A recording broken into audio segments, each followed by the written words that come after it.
Hey guys, welcome back to the channel. So, I just want to let you know that we had our first issue with the machine, and we are at 990 hours, or 992 hours, so just under 1,000 hours. So, we are working a crazy job this week. Very, very stressful job, very labor intensive, mentally intensive. And towards the end of the job, thankfully, this didn't happen while we were digging and all that good stuff. This little guy right here, this is the oil pressure sensor. And what happened was the machine, see, there's the new sensor right there. It's very accessible, which is nice. The machine threw a E360-3 code for low oil pressure. Now, right away, you pretty strongly assume that it's not going to be a wiring issue, and, hopeful that it's not an oil pump issue or something jammed up in the pickup tube or something like that. So it threw the code, and then it just makes me shut the machine down. So as a fail-safe, it won't let you do anything. It just shut down immediately. Shut it down, went back to work with some other stuff, then came back to it about a half hour later, fired it up, didn't throw the code, revved it up, was able to work for about a half hour. But when the machine got back down to idle, that's when it would throw the code. So it was throwing it at idle. Now, these sensors are designed to read like a map pressure. So, if the pressure is 30, PSI at idle, then, that's where the limit is. It doesn't want to get below that. But when these things start to fail, it's not reading correctly. So it tells the computer that it doesn't have the right amount of oil pressure, and it has to shut itself down. So fortunately, it sat right up there, and the part was only $37 from Caterpillar, which is a cheap part. And, I do have a Premier warranty that's good until January of 2027. So the part would have been covered, and the labor would have been covered, which it's not much labor because obviously it's just one pigtail, and then you can just back it out and then just, spin the new one on there. So at first I called service, and, they said they could come out with a pressure switch and test it just to be safe, and then, throw a new sensor in. However, they do not cover the drive time for the driver past, I think it's like 2 years. So the first 2 years of your warranty, it'll cover absolutely everything. It covers drive time. If a cup holder breaks, they'll, come out and they'll fix it. And I think that will cover drive time. Now, beyond that, the additional 3 years of the 5-year warranty, it does not cover the drive time for the driver, so it doesn't cover the mileage. So very simple stuff. At the end of the day, these are man-made machines. They have a lot of technology in them. They are, they're machines. They're going to break. Things are going to go wrong. It was the first time that I had something go wrong with this. And of course it, spooked me, and, I was getting my feathers all ruffled. But, Foley has been really good to me. The dealer support has been good. The salesmen, have been good. They pick up the phone. I've had a couple of different contacts in CAT that I could call to get a hold of somebody. Even my new salesman, he wasn't even working when this happened, and he took my call, and we looked up the code and, found out that, more than likely it was the pressure switch. So the dealer's not around the corner. It's in Bensalem. They used to have a location in Westchester. I wish they still did.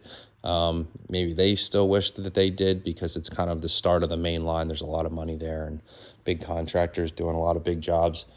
But regardless of being about an hour away, the dealership support has been fantastic. And, that is why you buy Caterpillar, at least in my experience. I can't say for other divisions of Caterpillar in North America, but for Foley and my personal experience, they have been very, very good to me. So that is really everything. When you spend the additional money to buy a Caterpillar machine, you are also buying the dealer support. So it's not just about the reliability of the machine, but it's also the support after the fact, and somebody getting back to you.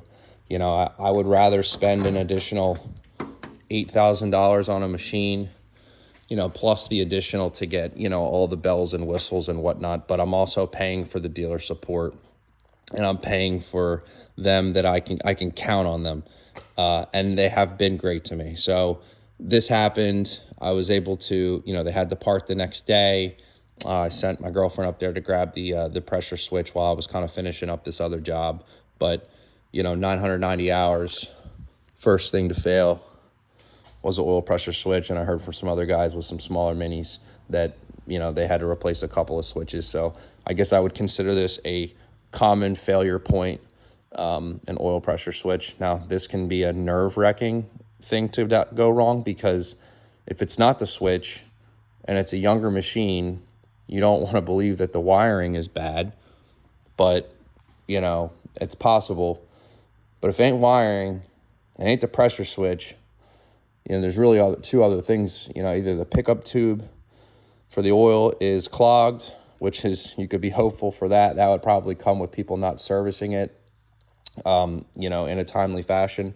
They call for 500 hours. I'm doing mine like every 300. It was serviced at 923 hours or at 990 hours. So I was like, I highly, highly doubt that it would be a pickup tube issue. But if it's not that, then it could be an oil pump issue. And that's a big fucking job. Pardon my French. That's a very big job. That's you got to tear like the timing cover off and stuff. Like that would take a while to financially recover for something like that. So I might even potentially just extend my warranty from January and on. I think it's probably around $1,500. It might even be less than that. They have the cheapest warranty extensions, for the mini excavators out of all their other machines, because they pretty much will guarantee that they are not going to have premature failure on these machines, which says a lot, but you never know. And it's peace of mind when you're dealing with something as expensive as this, and you're counting on this to be your partner in crime and make you money and put food on your table, and so you can sleep well at night. It's really important, for me to have that type of, have that, in my back pocket. I do not mind throwing $1,500 to Caterpillar to extend the warranty to if something really big happens. Then it's not a big deal. Then you have to take it down there, and the labor and the parts will be covered under warranty. But if they have to come out and work on this stuff, it's not covered under warranty, or in terms of the drive time. So, if they're out here, back and forth, the mileage and stuff, then, I think they charge like $250 an hour. So it's not cheap. But if it was something major, then, I would definitely flex my warranty. But I just wanted to put this out on my YouTube channel. And this is for, it could be years and years down the road. Then if I ever decide to get a bigger machine, or if I felt that I needed to get a bigger machine, or if I'm upgrading or something like that, I have all this documented, and, my service and stuff, just taking care of the machine, that if I was ever to sell this, and I will definitely sell this privately, I would not be trading this in, that whoever was to buy it would know that I've taken extremely good care of this machine.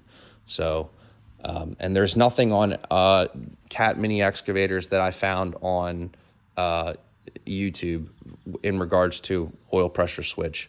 So this is also for contractors out there who, may have run into this code E360-3 on the next gen Cats.